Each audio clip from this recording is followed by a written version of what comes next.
Cześć, tu Borg, Retrogralnia. Dzisiaj zaprezentuję Wam chyba najładniejszą grę na komputer Commodore 64, wydaną w 2022 roku. Jest to gra Robot Jet Action i jest to gra, która udowadnia, że mimo iż niektórzy nieprzychylni temu komputerowi ludzie mówią, że nie da się zrobić ładnej, pięknej, kolorowej grafiki bez prawdziwego koloru czerwonego, to jednak jest to możliwe. Zapraszam do oglądania tej recenzji. Moi drodzy, muszę Wam się przyznać, że ten odcinek niestety nagrywam już drugi raz. Specjalnie wybrałem się z tą piękną, pudełkową wersją gry do muzeum, by pokazać ją Wam w realnym, muzealnym otoczeniu, ale niestety podczas tego nagrania padł mój stary, ukochany aparat fotograficzny Canon EOS 70D, na którym od chyba już 8 lat nagrywałem Wam odcinki Retrogralni. Dokonał on żywota. No cóż, a ja musiałem kupić sobie nowy aparat i już ten odcinek drugi raz teraz nagrywam w domu. Taka niestety sytuacja. Ale nie ma co narzekać, przejdźmy do właściwej recenzji. Na początku więc może o samym wydaniu pudełkowym i o tym, co znajdziemy w środeczku. Wydanie to zostało przygotowane pod koniec 2022 roku przez wydawcę, przez Bobr Games. Na pudełku oprócz tej ślicznej grafiki z robotem, loga Bobr Games, znajdziemy też link do portalu c64portal.pl. Jest to portal Cariona, głównego twórcy tej gry. Jest to nie tylko portal, ale także kanał na YouTubie, który bardzo szczerze Wam polecam do obejrzenia, do zapoznania się z nim, bo znajdziecie na nim dużo ciekawych informacji o komputerach Commodore, nie tylko 64, oraz sporo ciekawych filmów poświęconych m.in. programowaniu na ten komputer. I właśnie ta gra Robot Jet Action tak troszkę powstała przy okazji takiego cyklu kursu programowania w języku C na Commodore 64, który na tym kanale się pojawił. Bo tak to może zaskakujące, ale gra Robot Jet Action została napisana właśnie w języku C. Z tyłu pudełka możemy znaleźć krótką informację, krótką historyjkę, no taką historyjkę, którą często znajdowało się na oryginalnych, czy raczej w opakowaniach oryginalnych gier, czego my osobiście raczej zbyt często niestety nie widzieliśmy. Opowiada nam o pokoju panującym w świecie retrogier. To bardzo ważne, to jest świat retrogier, który pewnego dnia został zaatakowany przez złe roboty, które postanowiły ukraść wszystkie diamenty z tego świata. Ale na szczęście główny bohater, główny protagonista, robot, którym będziemy w tej grze sterować, postanawia te diamenty odzyskać. Historia fajna, prosta, dokładnie taka, jakiej spodziewalibyśmy się w grze na Commodore 64. W samym pudełku znajdziemy całą masę różnych rzeczy. Po pierwsze, ja tutaj znajdę pozdrowienia od Cariona dla całego kanału Retrogralni. Ja również pozdrawiam Ciebie i Twój portal i Twój kanał na YouTubie. Mamy także instrukcję i to bardzo ładną instrukcję. W środku tej instrukcji możemy przeczytać, że twórcą i głównym programistą, pomysłodawcą i w ogóle osobą przewodnią, jeśli chodzi o tą grę, jest Tomasz Karion-Mielnik. Jest on również twórcą grafiki. Muzykę natomiast skomponował Kamil Dżamer-Wolnikowski. No i mamy tutaj jeszcze na górze informację o tym, że gra została wydana przez Łukasza Bobryckiego, stąd Bobr Games, oraz że kartridże zostały do tej gry, do tego wydania specjalnie ręcznie wykonane przez Dawida Bączka. W instrukcji znajdziemy też instrukcję tego, jak się tej gry używa. No, kartridż wkładamy do komputera, uruchamiamy komputer. Tutaj więcej, dużo mówić nie trzeba. Mamy też podziękowania oraz informacje na temat tego, że cała ta gra jest to produkt polski i wszystko jest w niej polskie oprócz angielskiej lokalizacji. No i znajdziemy też tutaj także informacje o tym, co to jest za gra i w jaki sposób i gdzie powstała. Do samej gry dołączone są też bonusowe gadżety. Jest to śliczna pocztówka, której chyba raczej nikomu nie będziemy wysyłać, tylko sobie zostawimy na pamiątkę. Jest to naklejka Bobr Games oraz są to dwa magnesy robocikowe z robocikiem, które możemy sobie przykleić na lodówkę. No i chyba najważniejsza rzecz w całym tym pudełku to jest oczywiście kartridż z grą Bobr Games z ładnym tutaj logo na takiej 3D naklejce. Co ciekawe, sam kartridż posiada również przycisk reset, co jest raczej rzadkością w kartridżach jednogrowych na Commodore 64.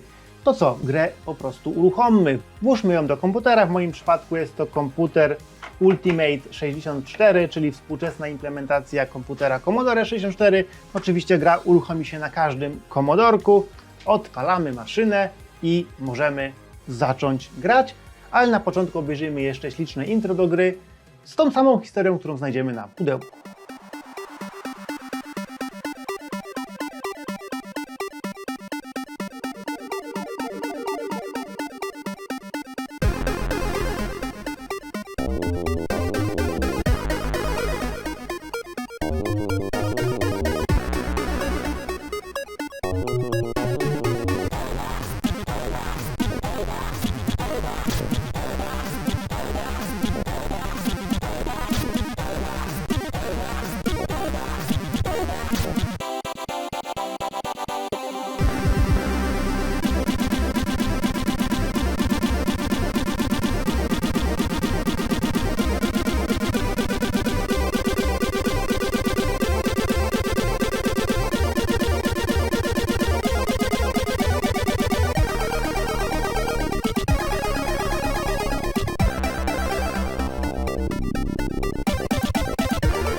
Na początku wita nas przyjazny ekran powitalny, na którym znajdziemy informacje o twórcach gry oraz top score. Po wciśnięciu Fire możemy zobaczyć, jak sama gra jest skonstruowana. Gra podzielona jest na 5 światów gier retro i każdy z tych światów jest takim nawiązaniem do znanej gry na Commodore i nie tylko, bo widzę też tutaj amigowe i nie tylko nawiązania. Mamy planetę, bo te światy to planetę Monsterland, mamy planetę Rika, mamy planetę klasyczną, mamy planetę Bubble, po prostu planetę Bubble i mamy planetę Flashback. I to jest 5 planet, 5 serii plansz, które musimy przejść, przez które musimy się przedostać naszym robocikiem. Włączę grę i pierwsze, co możecie zobaczyć, to fakt, że gra ta wygląda naprawdę ślicznie. No i tutaj dygresja techniczna poświęcona temu, jak działa tryb graficzny, który jest tutaj wykorzystywany, jak działa tryb graficzny, który nawet z tego, co kojarzę, jest opisany w instrukcji obsługi. Jego nazwa chyba pada w instrukcji obsługi. Nie, co ciekawe, jednak nazwa tego trybu graficznego nie pada w instrukcji obsługi, ale pada na pewno na stronie internetowej samej gry. Jest to tak zwany tryb rozszerzonego koloru, Extended Color Mode. No i teraz przechodząc już do samej tej gry i do pierwszego etapu z pierwszego świata, możecie zobaczyć, że właśnie tak ta gra jest skonstruowana. Mamy bardzo ładną, kolorową grafikę wysokiej rozdzielczości, ale jak się tak przyjrzycie, to zauważycie, że elementów, z których ta grafika jest zbudowana, nie ma aż tak dużo. Trochę jest tutaj powtarzalności, ale za to te kolory, ta wysoka rozdzielczość, no ta gra naprawdę robi wielkie wrażenie i tutaj trzeba powiedzieć, że Karion naprawdę miał świetny pomysł, żeby wykorzystać ten tryb graficzny komputera Commodore do takiego typu rozgrywki. Dobra, koniec tej dygresji technicznej. Przejdźmy do samej gry. Moi drodzy, jesteśmy tym oto tutaj robocikiem. Widzicie, ja sobie nim steruję. Ten robocik jest sterowany joystickiem lewo, prawo. W górę nim ani w dół chodzić za bardzo nie możemy. On ma na swoich plecach jetpack, który uruchamiamy przyciskiem Fire i ten jetpack w pewnym momencie nam się może przegrzać. Przegrzanie tego jetpacka jest tutaj po prawej stronie ekranu zaznaczane. Jak on się nam przegrzeje, ten jetpack, to robocik spada i temperatura jetpacku musi spaść do zera. Celem naszej gry jest zebranie wszystkich gwiazdek, wszystkich diamentów, które właśnie te złe roboty ukradły. Musimy omijać wszystkie te złe roboty, które tutaj po ekranie nam się przesuwają. Też śmiertelne są te gwiazdeczki, takie szare. To właściwie są prawdopodobnie jakieś złe kolce. Każde dotknięcie takiej gwiazdeczki, każde dotknięcie przeciwnika jest to nasza śmierć. Jeśli na ekranie są, jak mówiłem, jakieś kolce, to one nas zabijają. Jeśli na ekranie są platformy, to przez takie stałe możemy tylko przelecieć w górę i na nich sobie stoimy, a jeśli taka platforma ma dziurkę, to przez tą dziurkę spadamy. I to właściwie wszystkie zasady panujące w tej grze. Po zebraniu odpowiedniej ilości diamentów otworzy nam się portal, który zakończy nam dany poziom. Gra jest ekstremalnie trudna, a my musimy nauczyć się każdego poziomu, no bądźmy szczerzy, na pamięć, metodą prób i błędów, nie wpaść nigdzie i przejść. A to wcale proste niestety nie jest. Ok, mi się tutaj otworzył portal. Udało mi się uniknąć wszystkich gwiazdek i wychodzimy. No w tym momencie gra wydawać by Wam się może całkiem prosta, bo ja ten pierwszy etap przechodziłem już wiele razy, na pierwszy etap pierwszego świata przechodziłem wiele razy ginąc naprawdę kupę razy. Więc mogę tak tutaj troszkę w tym momencie kozaczyć, ale już Wam powiem, że trzeci etap pierwszego świata jest już dla mnie no, trudny. A jeśli chodzi o inne światy, no to tam już po prostu się ginie non-stop się ginie. Kurde, dotknąłem kolców. I dlatego, że gra jest tak strasznie trudna, to w tym momencie Wam nie pokażę gameplayu jakiegoś takiego poważnego. No właśnie, zapomniałem.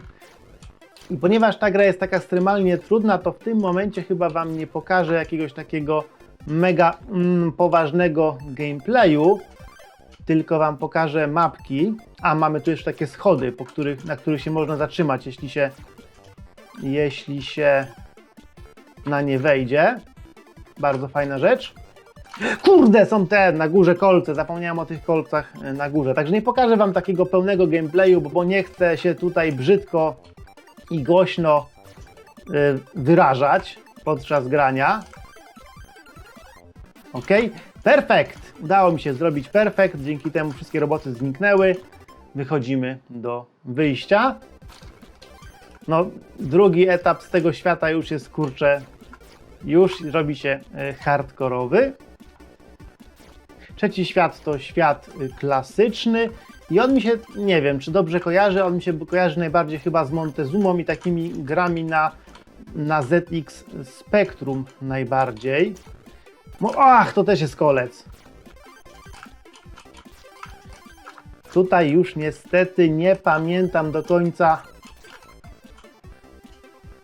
jak te wszystkie potworki chodzą, tak, ale zdecydowanie to jest świat, który najbardziej mi przypomina, trzeba ominąć najbardziej mi przypomina takie gry ze Spectruma, ewentualnie z Atari, komnatówki, Montezumę, coś w tych klimatach. No tutaj już kurde ciężko będzie tam wylecieć na górę, a muszę przecież tu wlecieć kurczę na górę. Chyba będę musiał stąd. Jestem ciekaw, czy tutaj się... O, jest portal. Udało się. O kurde, to już hardcore. Pozwólcie mi, że zginę i przejdziemy do kolejnego świata. Świat trzeci to świat buble. Pewnie chodzi o buble boble.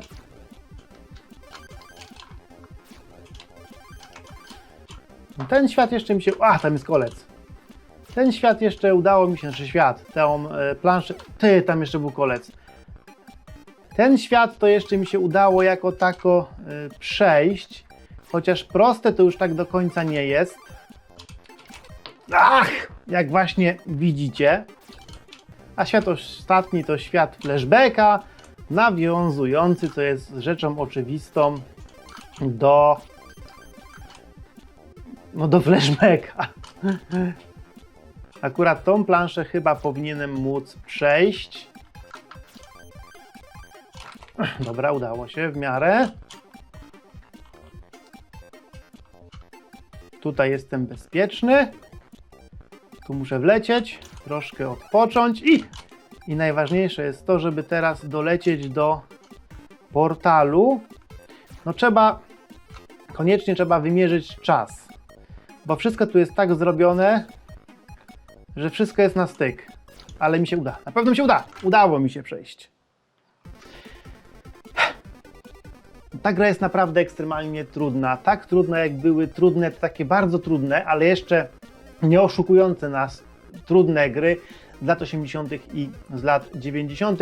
W związku z tym myślę, że dla prawdziwych retrofanów jest to gra, która się im na pewno spodoba, bo można ją tak uczciwie nauczyć się i wymaksować. No ta gra jest wydana w formie kartridżowej przez Bobber Games, ale mam dla Was dobrą informację, ta gra jest generalnie grą darmową, o czym zapomniałem powiedzieć na początku tej recenzji i tą grę możecie bez problemu ściągnąć sobie i za darmo grać na Commodore, nie wydając ani złotówki. Natomiast to śliczne wydanie pudełkowe, jak sprawdzałem teraz, to jest chwilowo na Bobber Games, na stronie Bobber Games niedostępne. Kto wie, może zostanie wydana jakaś reedycja. Też gdzieś czytałem, że bardzo możliwe, iż część kartridży będzie dostępna na jakichś zagranicznych sklepach internetowych. Linki ewentualnie podam Wam, jeśli znajdę, do tych sklepów w opisie. No a jeśli nie znajdę, a Wy chcecie mieć to wydanie pudełkowe, no to musicie uprosić Łukasza z Bobber Games, żeby wyprodukował więcej tych kartridży, no lub zadowolić się darmową wersją w formie elektronicznej. Chyba bardziej tego filmu przedłużać tutaj nie będę. Mam nadzieję, że nowy aparat się sprawił dobrze i że jako tako ten film wygląda. Zapraszam Was oczywiście do wsparcia naszego kanału, czy to na Patronite, czy to na YouTubie. Serdecznie zapraszam do wejścia na nasz serwer Discord i bardzo proszę Was o komentowanie tego filmiku, jak i innych filmików retrogralni. I tutaj zresztą dołączam się też do prośby Pencharda, prowadzącego kanał Penchard, który słusznie zauważył, iż rzeczą, która najbardziej raduje nas, twórców filmów na YouTubie poświęconych retro i nie tylko, oprócz wysokiej oglądalności, o którą też prosimy, jest właśnie to, iż te filmy komentujecie, a my możemy te komentarze czytać i na nie odpowiadać, a ja jeszcze jestem wredny i robię na podstawie tych komentarzy ostatnio shorty, co mi się osobiście dosyć podoba, bo bardzo często jest mi trudno odpowiedzieć w komentarzu. Łatwiej jest mi to, co chcę powiedzieć, po prostu powiedzieć Wam do kamery. Także piszcie komentarze, a ja jeszcze bardzo możliwe, że na część tych komentarzy odpowiem w shortach. Dobra, to wszystko. Już nie będę naprawdę przedłużał. Trzymajcie się, pozdrawiam. Borg Retrogralnia.